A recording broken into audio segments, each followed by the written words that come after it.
आज हम बात करेंगे एक ऐसे भारतीय वीर सेनानी के बारे में जिन्होंने भारत को स्वतंत्र कराने के लिए अपना जी जान दांव पर लगा दिया था। आज भी उन्हें उनके नाम से जाना जाता है और उनका नाम लेकर गर्व से सीना चौड़ा किया जाता है। आज भी उनके जीवन से हम भारतीय प्रेरणा लेते हैं और उनके मार्गदर्शन पर चलने की सदैव कोशिश करते हैं। उनका नाम है दोस्तों वीर सावरकर, जो एक भारतीय राष्ट्रवादी के रूप में आज भी देखे जाते हैं। तो आइए दोस्तों जानते हैं वीर सावरकर के जीवनी को बहुत ही करीब से।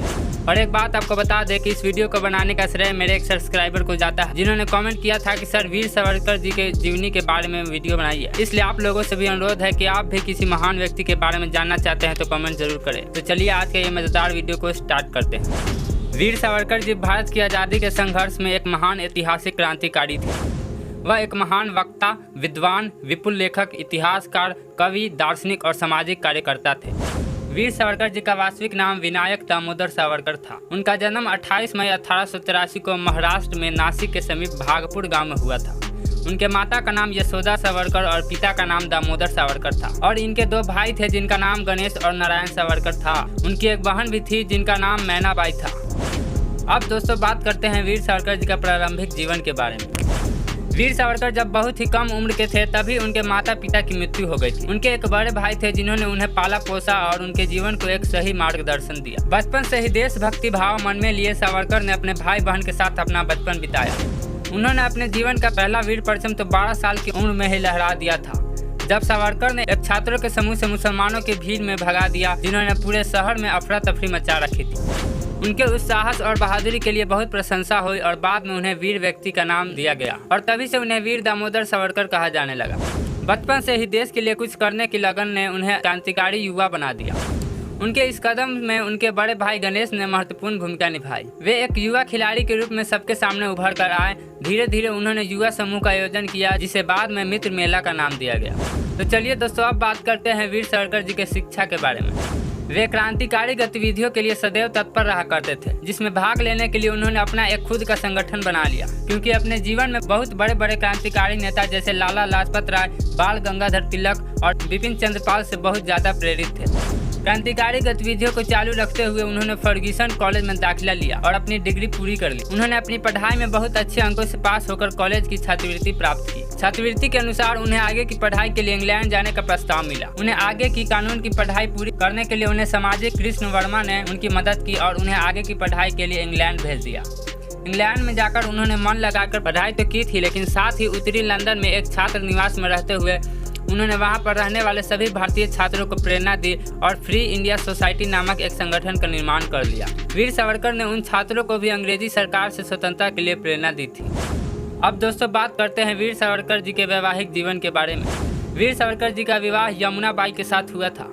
वीर सावरकर जी के जीवन में सफलता का मुख्य श्रेय यमुना बाई को ही जाता था। यमुना बाई एक बेहद संपन्न परिवार से थी। सावरकर जी के बच्चे का नाम विश्वास, प्रभाकर और प्रभात था। यमुना बाई को संगीत का शौक था। ये एक अच्छी गायकी थी। इन्होंने अपने पति को देश प्रेम के लिए जागृत किया और इनकी देशभक्ति कविताओं को एक आवाज दी।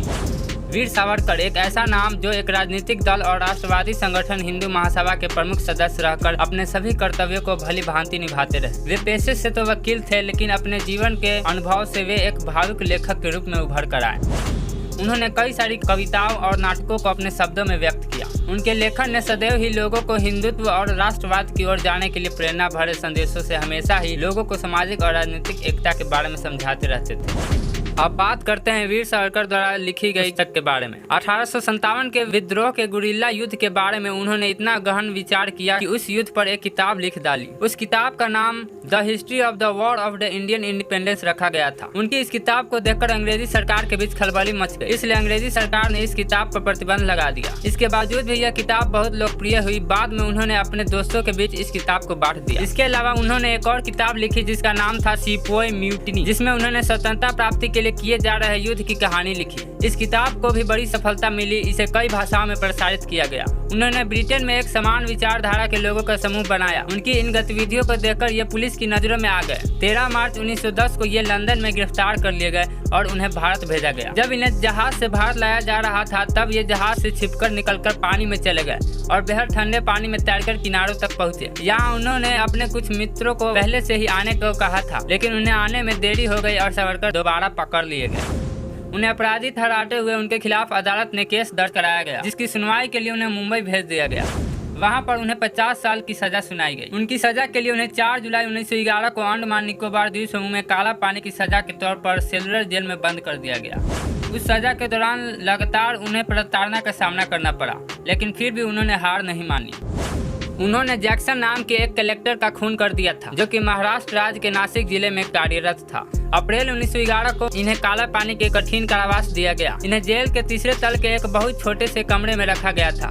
कमरे में केवल एक पानी का मटका और गिलास था और इनके हाथों और पैरों में बेड़ियां बंधी थी। इन्हें अकेले एक काल कोठरी में रखा गया था और इनके साथ किसी भी कैदी को नहीं रखा गया था। इनके भाई गणेश भी इसी जेल में कैदी थे, लेकिन इन्हें इतनी सख्ती से रखा गया था कि इन्हें इस बात का अंदाजा भी नहीं लगा कि इनके बड़े भाई भी इसी जेल में कैद हैं। इन्होंने 1911 से 1921 तक 10 साल की कठिन कारावास काटी।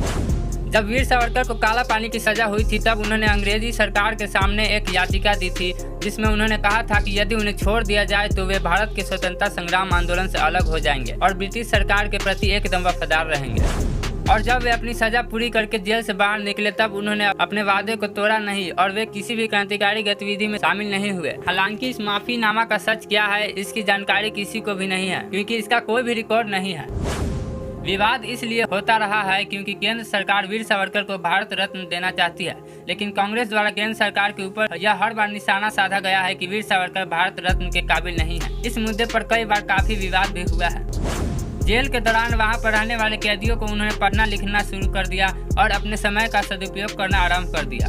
कुछ समय पश्चात उन्होंने उस जेल के अंदर एक बुनियादी पुस्तकालय शुरू करने के लिए सरकार से अर्जी की। सरकार द्वारा उनकी अर्जी मान ली गई और जेल में ही पुस्तकालय शुरू कर दिया गया। जेल में रहकर भी उन्होंने अपने हिंदुत्व को पूरे देश में फैला दिया था, क्योंकि जेल में बैठकर वे हिंदुत्व एक हिंदू कौन है नामक वैचारिक पर्ची लिखा करते थे और उन्हें चुपचाप जेल के बाहर किसी के हाथ बंटवा दिया करते थे, जिससे धीरे धीरे वे पर्चे पूरे देश में प्रकाशित होते चले गए और सबके बीच फैल गए।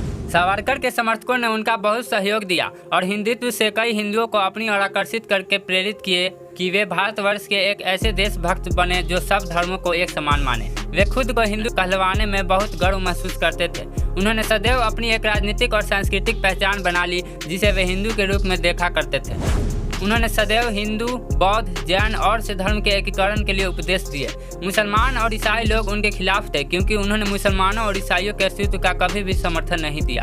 उन्हें भारत में अस्तित्व का कभी भी समर्थन नहीं दिया। उन्हें भारत में मिसफिट के नाम से भी जाना जाता था।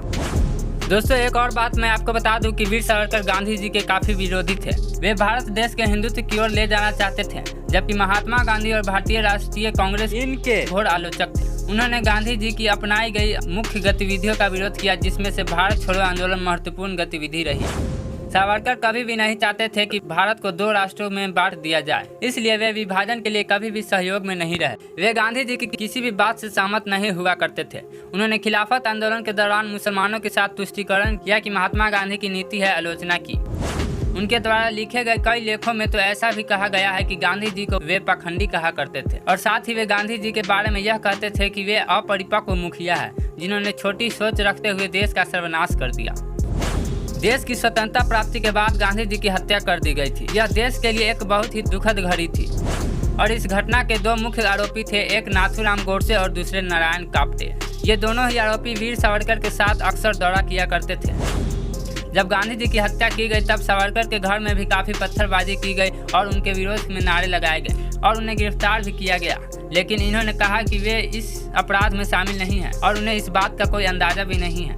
वीर सावरकर का कहना था कि जब किसी व्यक्ति के जीवन के सभी लक्ष्य पूर्ण हो जाए, तब यदि वह मृत्यु की ओर अग्रसर होता है तो इसे आत्मसमर्पण कहते हैं।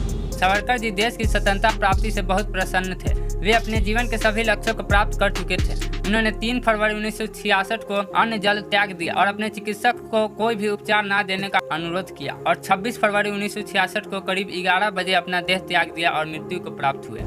वीर सावरकर के याद में कई भवन, कॉलेज, स्कूल, चौक, सेतु, एयरपोर्ट का निर्माण किया गया। जिस जेल में उन्होंने अपने काला पानी की सजा काटी थी, उस जेल को अब एक स्मारक के रूप में पर्यटन स्थल बनाया जा चुका है।